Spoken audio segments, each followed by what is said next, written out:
There's a notch in here. When this thing folds down, when the barrel goes down, part of the receiver goes up into that notch. There's a notch in between those two marks. And I've got it's on about a 35-degree angle, and it's a 90-degree notch. I got to cut that out somehow.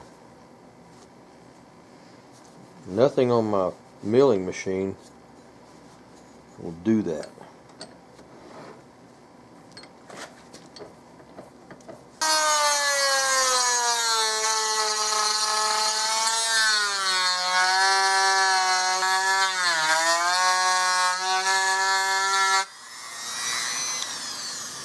That's a start.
Alright, I've got it on there with a screw, so it's on there pretty solid. What I'm going to do is just take and put a little motion up inside there is where it's hitting. I'm putting just a little bit of, I'm bumping it. I'm not hitting it hard, I'm just bumping it. And I'm actually looking at how far this thing comes down. If the stock wasn't there, how far would it come down? By looking at, I'm putting a pencil mark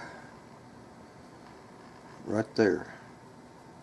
That's how far it's breaking down right now. When I take this off, I'll see how far it flexes down with nothing in the way. This is like when you go to the dentist and they tell you to bite down on that piece of blue paper.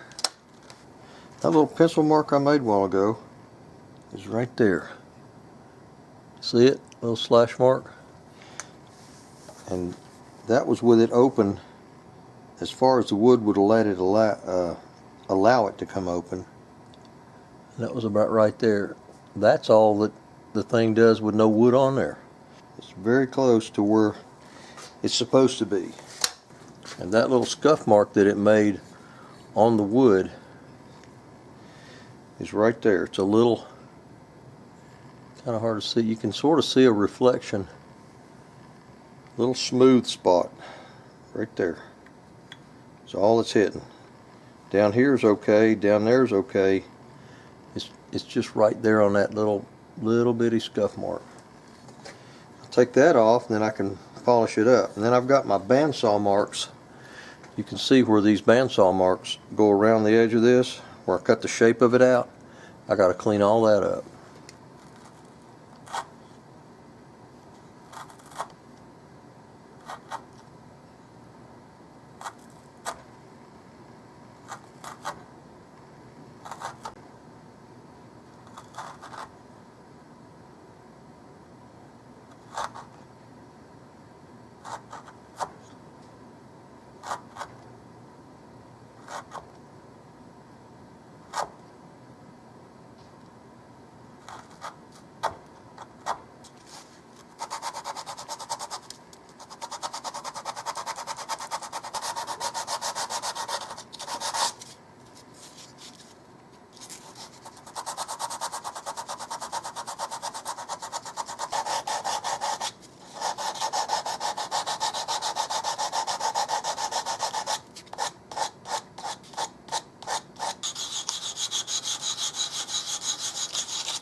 Now, I'm going to put a recessed area somewhere in here, and I'm going to pattern it.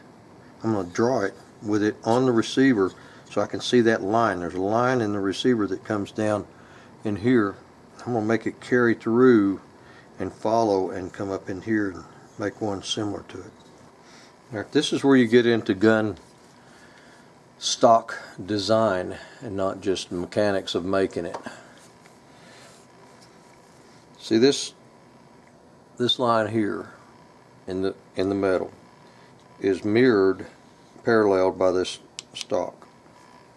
Got another line here, and these two make a point. That's just the way they design the metal. This round on this stock and this round on this stock are back to back. They complement each other. But I want to do something where this disappears up in here. And I want to also pick up on this round right here. So what I'm going to do is come in right below, right in line with this, and go forward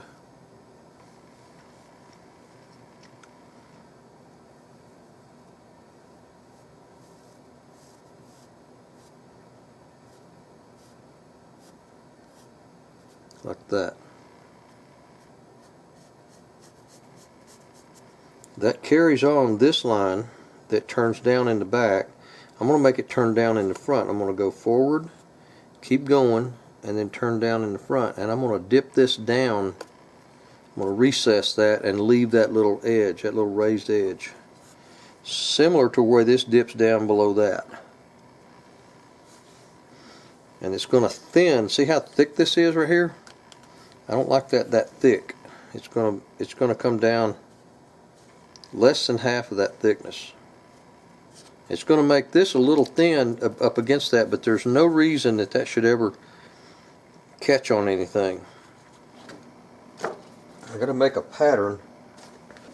This is a piece of that lamination plastic, just laminated, but it's stiff. I'm going to put it along the top edge of this stock and back to this notch.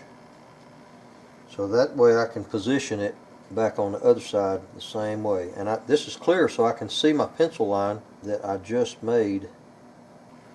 And that's all I need is just that. Cut that out.